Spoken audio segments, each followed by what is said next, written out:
Hey, hi, hello. This is InfoShare. Welcome you all. நான் ஆக்சுவலாக வந்து ஆல்ரெடி நானும் போஸ்ட் ஆஃபீஸில் தான் ஒர்க் பண்ணுறேன். ஸோ நிறையா பேர் வந்து என்கிட்ட கேட்குறாங்க ஏபிபிஎம் எப்படி இருக்கும், பிபிஎம் எப்படி இருக்கும். ஸோ கமெண்ட் செக்ஷன்லேயும் நான் நிறையா வீடியோஸில் பார்த்தேன். சரி, எல்லாருக்கும் வந்து ஒரு கிளாரிட்டி இல்லை, அதனால ஒரு வீடியோ வந்து மேக் பண்ணலாம், அதில் உள்ள ப்ரோஸ் அண்ட் கான்ஸ் என்னன்னு சொல்லி எக்ஸ்பிளைன் பண்ணலாம் அப்படிங்கிறதுக்காக தான் இந்த வீடியோ. ஸோ டேரெக்டாக நான் வீடியோக்குள்ளே போயிடுறேன். ஃபஸ்ட்டு பிபிஎம், ஏபிபிஎம் இந்த ரெண்டும் பார்க்குறதுக்கு முன்னாடி ஆர்எம்எஸ் பற்றியும் நான் சொல்லிடுறேன். இந்த நோட்டிஃபிகேஷன்லேயும் சரி, போன நோட்டிஃபிகேஷன்லேயும் சரி, தனியாக ஆர்எம்எஸ் டிவிஷன் அப்படிங்கிற மாதிரி வந்திருக்கும். அது வந்து என்னென்னா ரயில்வே மெயில் சர்வீஸ். மோஸ்ட்லி வந்து நைட் டியூட்டி தான். மோஸ்ட்லி என்ன ஃபுல்லாகவே நைட் டியூட்டி தான். கேர்ள்ஸுமே இப்போ ஒர்க் பண்ணுறாங்க. ஸோ பிரச்சனை இல்லை, அப்ளை பண்ணலாம். ஆனால் பசங்களுக்கு ரொம்ப ஈஸி தான். ஏன்னா சம்டைம்ஸ் வந்து பார்சல்ஸ்லாம் பெருசாக வந்ததுன்னா அந்த மெயில் வந்து நம்மளுக்கு ட்ரெயினில் எப்படி நம்ம பஸ்ஸில் மெயில் எடுத்துகிட்டு போகிறாங்களோ அது மாதிரி ட்ரெயினில் எடுத்துகிட்டு போவாங்க. நிறையா இருக்கும். சம்டைம்ஸ் வந்து அதர் ஸ்டேட்ஸ்க்கு போயிட்டு வரதா இருக்கும். அதனால தான் ட்ரெயினில் கனெக்ட் பண்ணுறாங்க. ஸோ அந்த மெயில் எல்லாத்தையுமே நம்ம நைட்டு வந்து ட்ராலியில் எடுத்துகிட்டு வந்து அதை நைட்டே சார்ட்டிங்னா தனியாக எந்தெந்த ஊர் நமக்கு எந்தெந்த எஸ்ஓக்கு பிரிக்கணும். எஸ்ஓங்கிறது சப் ஆஃபீஸ். அதுக்கு பிரித்து மறுநாள் காலையில் மார்னிங் வந்து பஸ்ஸில் போய் போடுவாங்க. ஸோ இந்த மாதிரி ஒர்க்ஸ்லாம் தான் இதில் இருக்கும். எனக்கு வந்து நைட்டு முழிக்க ரெடி, மார்னிங் நான் எங்கேயாவது இன்ஸ்டியூட் போய் படிக்கணும், நான் வேறு எக்ஸாம் தான் ப்ரிப்பேர் பண்ணிகிட்ருக்கேன், ஸோ நைட்டு நான் முழிச்சிட்டு தான் இருப்பேன் அப்படின்னா இது ஒரு ஈஸியான வேலை தான். இதுக்கு வந்து உங்களுக்கு சேலரி வந்து 10 பேஸில் கொடுப்பாங்க. ஸோ 14 இன் ஹேண்ட் வரும். மற்றபடி வந்து கஷ்டம்னு பார்த்தோன்னா அந்த நைட்டு முழிச்சிட்ருக்கிறதும், பெரிய பெரிய பார்சல் வந்தால் அந்த ட்ராலியை தள்ளுறதும் தான் கஷ்டம். பட் கூட வந்து ஒரு மெயில் கார்டு இருப்பாங்க, ஒரு எம்டிஎஸ் இருப்பாங்க. ஸோ வந்து கொஞ்சம் ஒர்க் வந்து ஈஸியாக தான் கொண்டுட்டு போவாங்க. கேர்ள்ஸ் அப்ளை பண்ணலாமான்னு கேட்டிங்கன்னா, சேஃப்டி இருக்குமான்னு கேட்டிங்கன்னா, கண்டிப்பாக சேஃப்டி இருக்கும். சேஃப்டி இல்லாமலாம் இருக்காது. பிகாஸ் ரயில்வே ஸ்டேஷன்லேயும் நிறையா பேர் இருப்பாங்க. அண்ட் மிஸ்பிஹேவ் பண்ணுறாங்களா அப்படின்னா அப்படியும் எதுவுமே நடக்காது. எல்லாம் பக்காவாக தான் இருக்கும். பட் நமக்கு தான் ஹெல்த்து எல்லாமே கரெக்டாக இருந்தது அப்படின்னா இது தாராளமாக அப்ளை பண்ணலாம். எனக்கு டீட்டெயில்டாக அதை பற்றி தெரியாது, ஆர்எம்எஸ்சில் எப்படி டைரெக்டாக ஒர்க் நடக்குதுன்னு.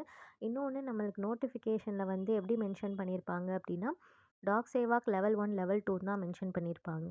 ஸோ எப்படிப்பட்ட ஜாபுன்னு தெரியாது. உள்ளே போயிட்டு கஷ்டமாக இருந்ததுன்னா ரொம்ப ஃபீல் பண்ணுவோம். ஸோ வந்து முதல்ல அப்ளை பண்ணுறதுக்கு முன்னாடியே அந்த ஊருக்கு போய் நியர்பையாக இருந்தீங்கன்னா எந்த வேலை இருக்கோ, உங்களுக்கு சார்ட்டிங் மட்டும் கொடுப்பாங்களா, இல்லை ட்ராலியும் நீங்கள் தான் எடுத்துகிட்டு தள்ளிட்டு போகணுமா, பஸ்ஸில் போய் போடணுமா மார்னிங், அந்த பேக்கோட வெயிட்டேஜ் எவ்வளோ இருக்கும் எல்லாமே பார்த்துக்கோங்க.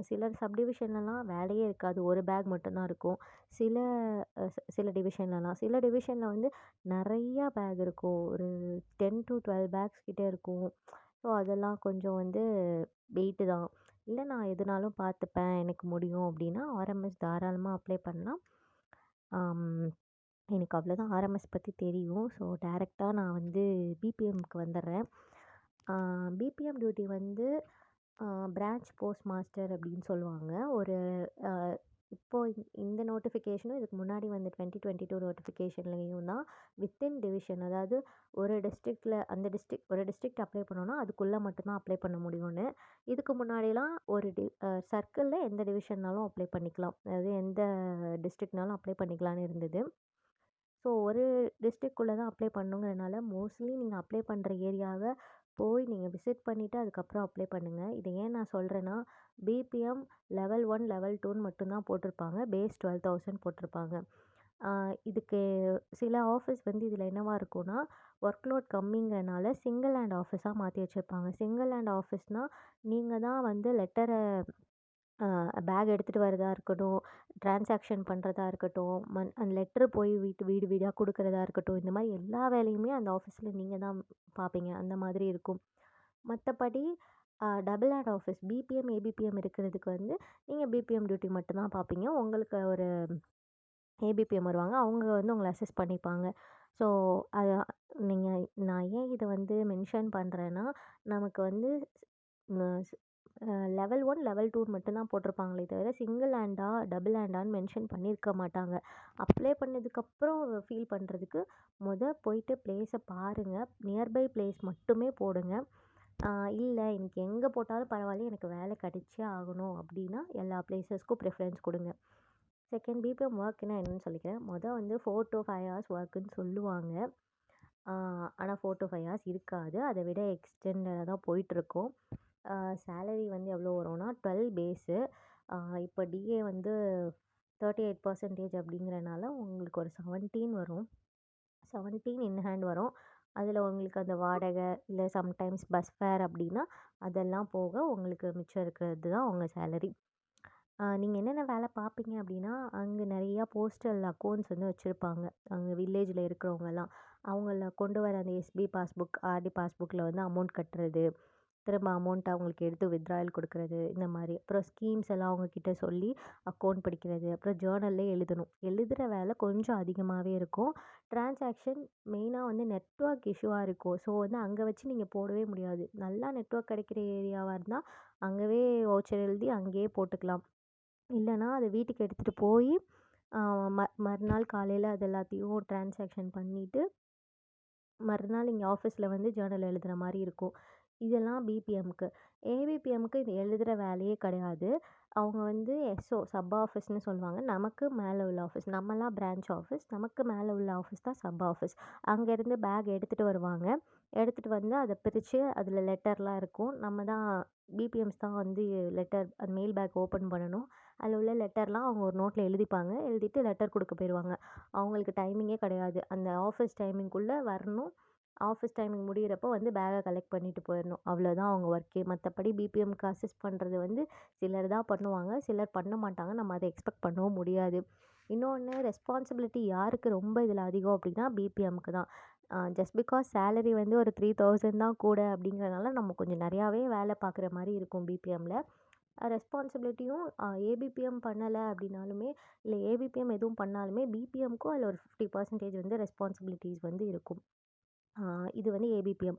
ஸோ இதில் என்ன வந்து ப்ரோஸ் அண்ட் கான்ஸ் அப்படின்னு பார்த்தோன்னா, சேலரி இந்த ஒரு ஒர்க்குக்கு வந்து 4 to 5 ஹார்ஸில் வேலை பார்க்குற 4 to 5 ஹார்ஸ் வேலை வந்து எப்படி சொல்ல, நம்ம ஆஃபீஸ் டைமிங் வந்து கரெக்டாக மெயின்டைன் பண்ணணும்பாங்க. பட் சில நேரம் நம்ம சும்மா இருக்கிற மாதிரி இருக்கும். நெட்வொர்க் கிடைக்கலனா, இல்லை மந்த்து ஸ்டார்டிங்லேயும் மந்த் எண்ட்லேயும் அவ்வளோ பீப்புள்ஸ் வரமாட்டாங்க. அந்த டைம்லலாம் கம்மியாக இருக்கிற மாதிரி இருக்கும் வேலை. சில டைம் வந்து ரொம்பவே ரஷ்ஷிங்காக ஓடிட்டுருக்கும்.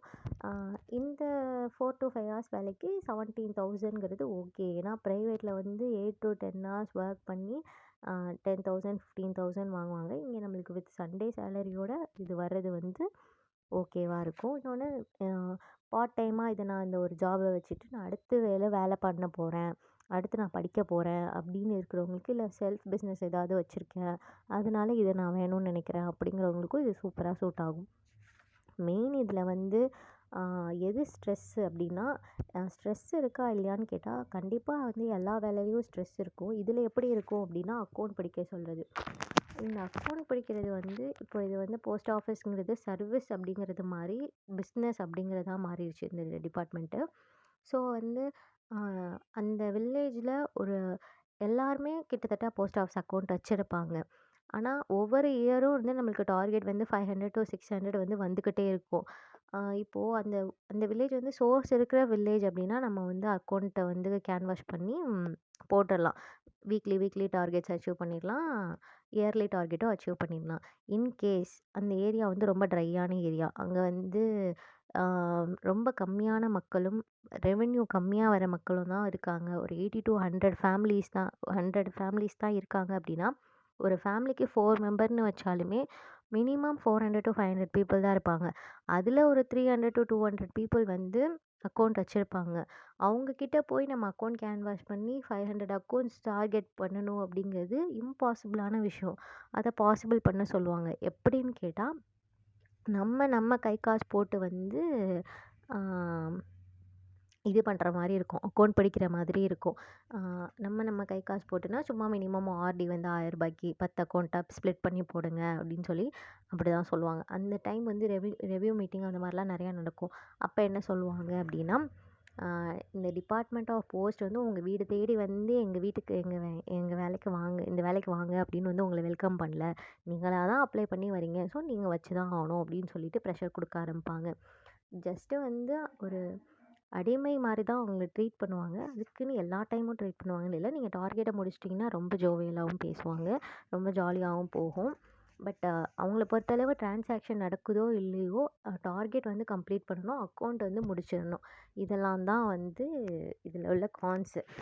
ப்ரோஸும் சொல்லிட்டேன், கான்ஸும் சொல்லிட்டேன். வேறு ஏதாவது டவுட்ஸ் இதை பற்றி இருந்தால் கீழே கமெண்ட் செக்ஷனில் பின் பண்ணுங்கள். நான் பார்த்துட்டு அதை வீடியோவாக மேக் பண்ணுறேன், இல்லை கமெண்ட் செக்ஷனில் ரிப்ளை பண்ணுறேன்.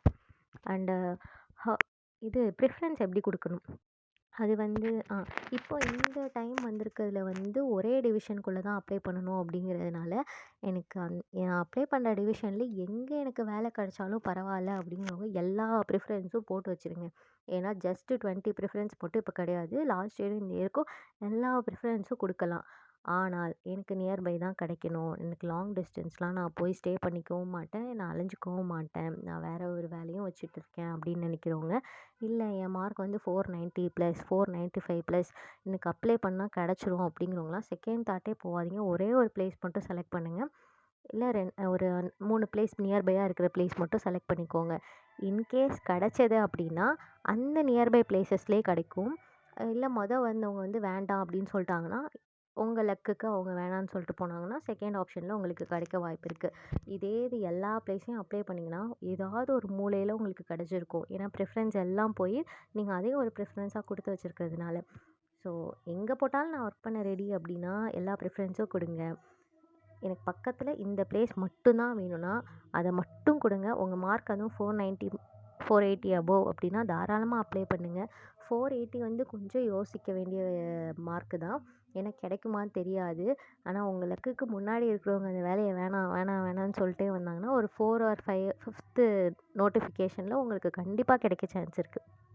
லாஸ்ட் டைம் 485 480 வரையும்லாம் கிடச்சிது. ஸோ ப்ரிஃபரன்ஸ் கொடுக்கும்போது ரொம்ப தெளிவாக கொடுக்கறத விட போயிட்டு ஆஃபீஸை வந்து நேரில் விசிட் பண்ணுங்கள், அது ரொம்ப முக்கியம். உங்களுக்கு அங்கே பஸ் ஃபெசிலிட்டிஸ் இருக்கா, நீங்கள் 2 வீலர் போடுற மாதிரி வருமா, வேலை எந்த மாதிரி இருக்கும், எவ்வளோ ஒர்க் லோட் இருக்குது, அந்த டிவிஷன் வந்து கொஞ்சம் டார்கெட் பேஸ்டு எப்படி கொடுப்பாங்க, அங்கே இருக்கிற பீப்புள்ஸ் எப்படி, அங்கே இருக்கிற ஐபி எம்ஓ ஏஎஸ்பி அவங்களாம் எந்த மாதிரி டார்கெட்ஸ் அதிகமாக கொடுப்பாங்களா, இல்லை நல்ல டைப்பாக ரொம்ப இன்சிஸ்ட் பண்ணுவாங்களா நம்ம அக்கௌண்ட்டு போட சொல்லி, நம்ம கை காசு போடுற மாதிரி இருக்குமா, இது எல்லாத்தையும் யோசிச்சு கொடுங்க. அவ்வளோதான். வேறு ஏதாவது தெரிஞ்சுக்கணும் அப்படின்னா கீழே கமெண்ட் செக்ஷனில் பின் பண்ணுங்கள், நான் கிளியராக அடுத்த வீடியோ போடுறேன். உங்கள் ஃப்ரெண்ட்ஸ்க்கும் ஷேர் பண்ணுங்கள். தேங்க்யூ. தேங்க்ஸ் ஃபார் வாட்சிங்.